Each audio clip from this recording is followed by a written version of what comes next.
بخاری شریف میں ایک روایت ہے، ابن عباس رضی اللہ تعالیٰ عنہ راوی ہیں، فرماتے ہیں حضور پاک صلی اللہ علیہ وسلم مدینہ منورہ تشریف لائے تو یہودیوں کو دیکھا کہ وہ 10 محرم کا روزہ رکھتے تھے۔ آپ نے فرمایا کہ تم روزہ کیوں رکھتے ہو؟ تو انہوں نے کہا کہ یہ بہت اچھا دن ہے، اس دن میں اللہ رب العزت نے بنی اسرائیل کو ان کے دشمن فرعون سے نجات دی تھی، اس لیے موسیٰ علیہ السلام نے اس دن کا روزہ رکھا۔ یہ سن کر آپ علیہ السلام نے ارشاد فرمایا کہ ہم بنسبت تمہارے موسیٰ علیہ السلام کی موافقت کے زیادہ حقدار ہیں۔ پھر آپ نے خود بھی روزہ رکھا اور صحابہ کرام رضی اللہ عنہم مجمعین کو بھی اس دن کے روزے کا حکم دیا۔ اس حدیث پاک میں آپ علیہ السلام نے اس ماہ محترم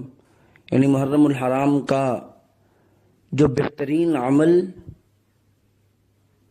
کرنے کا ہے وہ خود بتلایا، اس لیے بجائے ان خرافات کے جو ہمارے معاشرے میں چل پڑی ہیں ان کو کرنے کے، حضور پاک علیہ السلام نے جو عمل کر کے دکھایا بتلایا اس کو کرنا چاہیے۔ اس لیے کہ بہترین نمونہ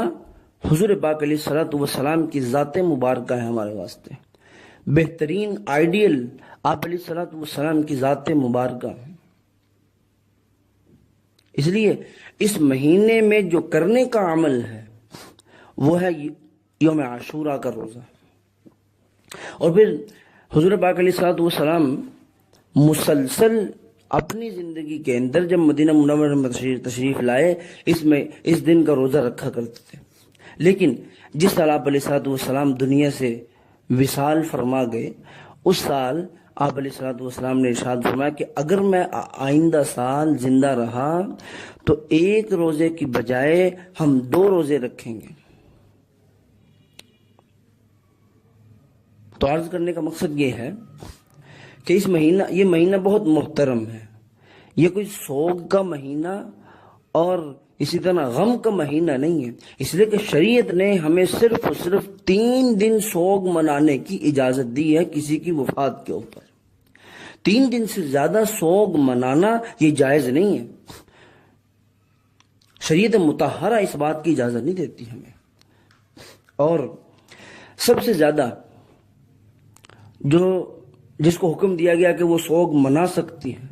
وہ اس عورت کو حکم دیا ہے جس کا خاوند فوت ہو چکا ہو، اس کو حکم یہ ہے کہ 4 مہینے 10 دن تک وہ اپنے خاوند کو سوگ منائے۔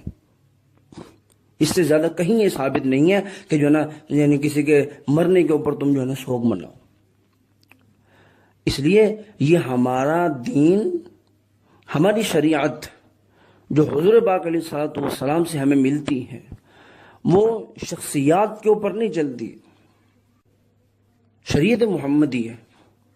شخصیات کے اوپر چلے تو سب سے زیادہ حضور پاک علیہ السلام کی ذات مبارکہ حقدار ہے کہ آپ علیہ السلام جس دن دنیا سے وصال فرما گئے تو اس دن جو ہے نا ساری عالم اسلام سوگ منائے، لیکن ہماری شریعت اس بات کی اجازت نہیں دیتی۔